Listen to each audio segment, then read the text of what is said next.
Olá pessoal, tudo bem?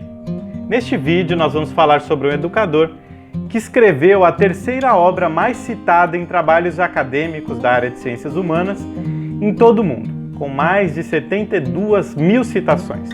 Ele também recebeu 29 títulos de doutor honoris causa, não é pouca coisa, não é mesmo? E, acima de tudo, a sua praxis educativa tem relevância porque ele colocou no centro do processo de ensino e aprendizagem o oprimido. Nós, evidentemente, estamos falando dele, Paulo Freire, o patrono da educação brasileira. Paulo Régulos Neves Freire nasceu em Recife no dia 19 de setembro de 1921, quando essa capital ainda não chegava a 250 mil habitantes, né? Ainda era uma cidade média. Ainda era a época do transporte por meio de bondes, muita gente em casa não sabe o que é, dá uma pesquisadinha aí no Google, né? De um país rural e com uma população, em sua maioria, analfabeta, ou seja, cerca de 70% da população brasileira nessa época era ainda analfabeta, né? As primeiras palavras do educador foram aprendidas em um clima bastante bucólico e familiar, interessante do ponto de vista pedagógico. Ele aprendeu com seu pai e com a sua mãe, à sombra de uma mangueira e usando gravetos para escrever no chão. Então a terra era o seu caderno e os gravetos o lápis, né? É importante destacar que o então menino Paulo tinha uma condição econômica razoável até a morte do pai. Não era uma condição econômica muito boa, mas até esse momento ele ainda tinha uma condição econômica razoável. Com 10 anos de idade, o menino Paulo mudou-se para a cidade de Jaboatão dos Guararapes, que fica na região metropolitana do Recife, e nessa cidade é que ele vai ter algumas das experiências que mais marcaram a sua vida, né? Então, por exemplo, 3 anos depois o seu pai faleceu e a sua mãe passou a ter que cuidar dos 4 filhos sozinha. Então as dificuldades econômicas se intensificaram. Para exemplificar um pouco desse momento na vida do Paulo Freire e também do dilema moral de sua mãe entre uma deliciosa galinha, comer uma deliciosa galinha e ensinar aos filhos o que é correto, então eu sugeriria a vocês o texto A Galinha Pedrez e os Filhos do Capitão Temístocles, que foi escrito pelo próprio Paulo. Se vocês procurarem aí na internet, encontram facilmente. Também foi lá, em Jaboatão dos Guararapes, que o Paulo Freire fez muitos amigos, brincou, nadou no rio Jaboatão, aprendeu muito observando o seu entorno, né? Olhando as senhoras lavarem roupa para ganhar o pão, né? Para sustentarem as suas famílias. E lá também fez a escola primária com a professora Eunice Vasconcelos. E sobre esse período, o escritor de Pedagogia do Oprimido revela o seguinte: eu já sabia ler e escrever quando cheguei à escolinha particular de Eunice, aos 6 anos. Era, portanto, a década de 20. Eu havia sido alfabetizado em casa por minha mãe e meu pai durante uma infância marcada por dificuldades financeiras, mas também por muita harmonia familiar. Minha alfabetização não me foi nada enfadonha, porque partiu de palavras e frases ligadas à minha experiência, escritas, como eu disse a vocês, com gravetos no chão de terra do quintal. A gênese do pensamento freiriano sobre o que é aprender e educar, de acordo com o próprio Paulo, reside justamente na amorosidade que essa professora, e ele a chamava de professorinha não para diminuí-la, mas sim para indicar um afeto por ela, né? Essa professora demonstrava ainda muito jovem, principalmente pelos falares brasileiros, né? Então ela demonstrava muito amor, muita amorosidade pela fala brasileira. Então, nas palavras do Paulo, quando Eunice me ensinou, era uma meninota, uma jovenzinha de seus 16 a 17 anos. Sem que eu ainda percebesse, ela me fez o primeiro chamamento com relação a uma indiscutível amorosidade que eu tenho hoje e desde há muito tempo pelos problemas da linguagem. E particularmente os da linguagem brasileira, a chamada língua portuguesa no Brasil. Ela, com certeza, não me disse, mas é como se tivesse dito a mim, ainda criança pequena: Paulo, repara bem como é bonita a maneira que a gente tem de falar. É como se ela me tivesse chamado. Então foi exatamente no período da escola primária que o Paulo Freire passou maior dificuldade econômica. Então, a ponto de não ter os suprimentos básicos para se alimentar. Então, nas palavras dele, ele diz o seguinte: eu fiz a escola primária exatamente no período mais duro da fome. Não da fome intensa, mas de uma fome suficiente para atrapalhar o aprendizado. Quando terminei meu exame de admissão, era alto, grande, anguloso, feio. Já tinha esse tamanho e pesava 47 quilos. Usava calças curtas porque minha mãe não tinha condições de comprar calça comprida. E as calças curtas, enormes, sublinhavam a altura do adolescente. Eu consegui fazer, desde Deus sabe como, o primeiro ano do ginásio com 16 anos, idade com que os meus colegas de geração, cujos pais tinham dinheiro, já estavam entrando na faculdade. Então, todos esses problemas econômicos, né, essa vivência do Paulo Freire, vai fazendo entender melhor a questão do acesso, da permanência nas escolas, né, brasileiras.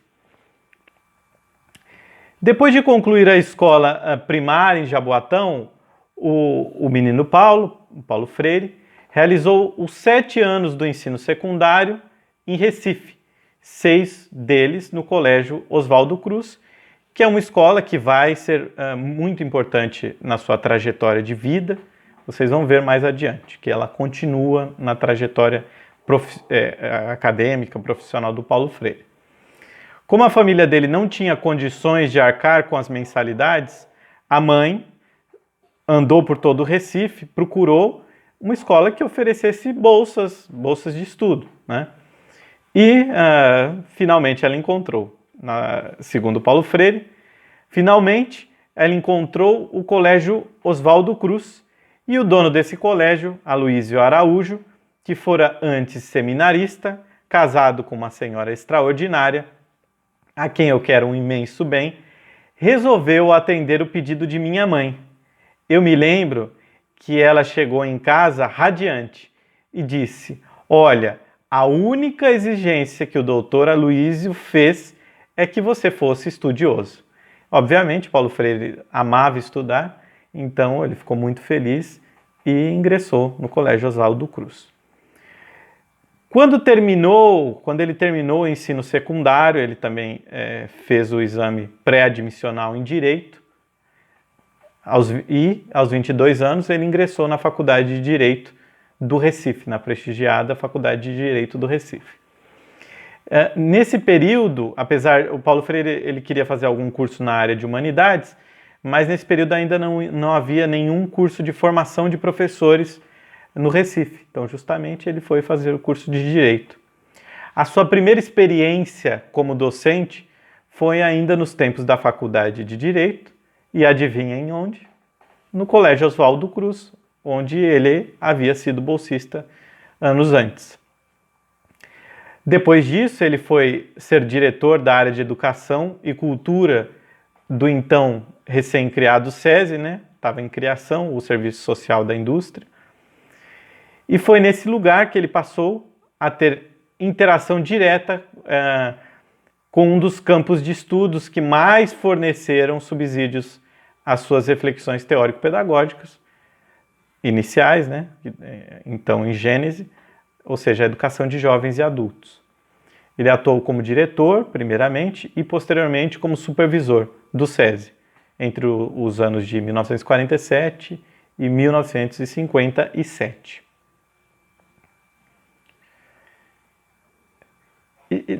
Já como professor de Filosofia e História da Educação da Faculdade de Filosofia, Ciências e Letras da Universidade do Recife, e também conselheiro do Conselho Estadual de Educação de Pernambuco, que ele escreveu, o relatório à época muito divulgado, o relatório intitulado A Educação de Adultos e as Populações Marginais, o Problema dos Mocambos, apresentado no 2º Congresso Nacional de Educação de Adultos, em julho de 1958, no Rio de Janeiro. Nesse relatório, ele propôs uma educação de jovens e adultos que levasse em consideração, entre outros elementos, o entorno dos educandos. Segundo a sua esposa, né, Ana Maria Freire, então, nas palavras dela, Paulo falava em educação social, falava na necessidade de o aluno, além de se conhecer também os problemas sociais que o afligiam. Ele não via a educação simplesmente como meio para dominar os padrões acadêmicos de escolarização ou para profissionalizar-se.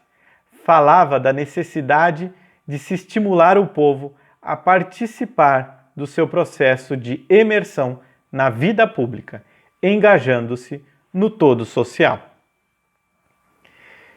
A Ana Maria esclarece ainda que o Paulo Freire, nesse momento, preocupava-se em difundir um processo de ensino não bancarizado, isto é, que considerasse também as mazelas sociais brasileiras, tais como a pobreza, as injustiças sociais e o analfabetismo da maioria esmagadora do povo, né?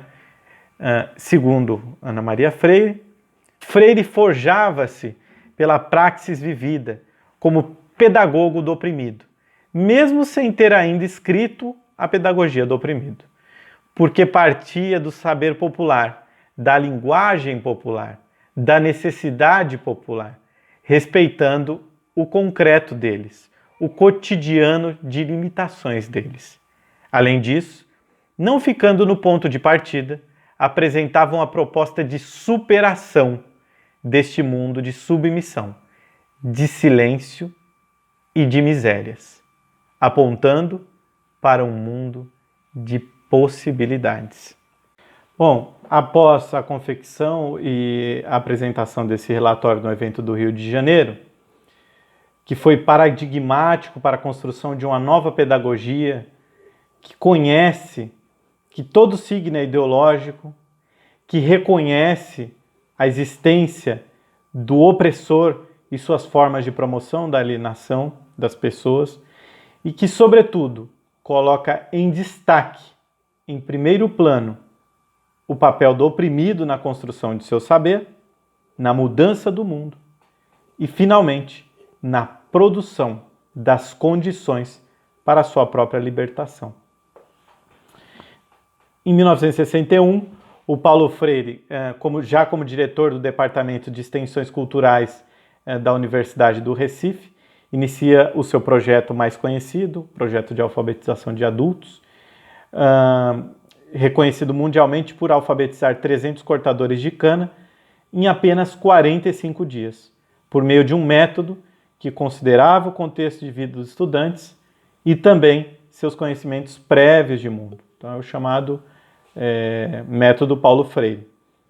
Como fruto do sucesso desse método, né, porque as pessoas foram alfabetizadas de fato, o presidente da época, João Goulart, o convidou para formular um projeto nacional de alfabetização. No entanto, nós todos já sabemos o que aconteceu. Meses depois, em 1964, houve um golpe de Estado e o educador foi preso como traidor e exilado, primeiro na Bolívia e depois no Chile. Aí nós entendemos o poder que a educação tem e o medo que ela causa em ditadores, né?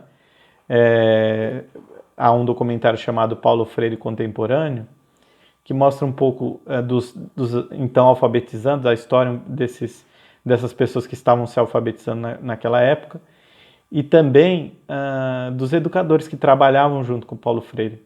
Então todos falaram que quem tivesse livro, lápis, tinha que ser queimado, porque se a polícia chegasse na sua casa e você tivesse materiais escolares, você seria preso, né, e muitas vezes torturado, e até morto, claro. Então, aí nós entendemos um pouco o pavor, o medo extremo que déspotas têm de métodos libertadores, como é o do Paulo Freire. Bom, essa é uma ínfima parte, né, dos passos que Paulo Freire caminhou rumo a ser um dos educadores e teóricos mais respeitados em todo o mundo. Nós começamos com esse vídeo e vamos dar continuidade, né, agora falando das obras do Paulo Freire, né? Um abraço, até o próximo vídeo, hasta pronto ou hasta siempre. Tchau, gente, até mais.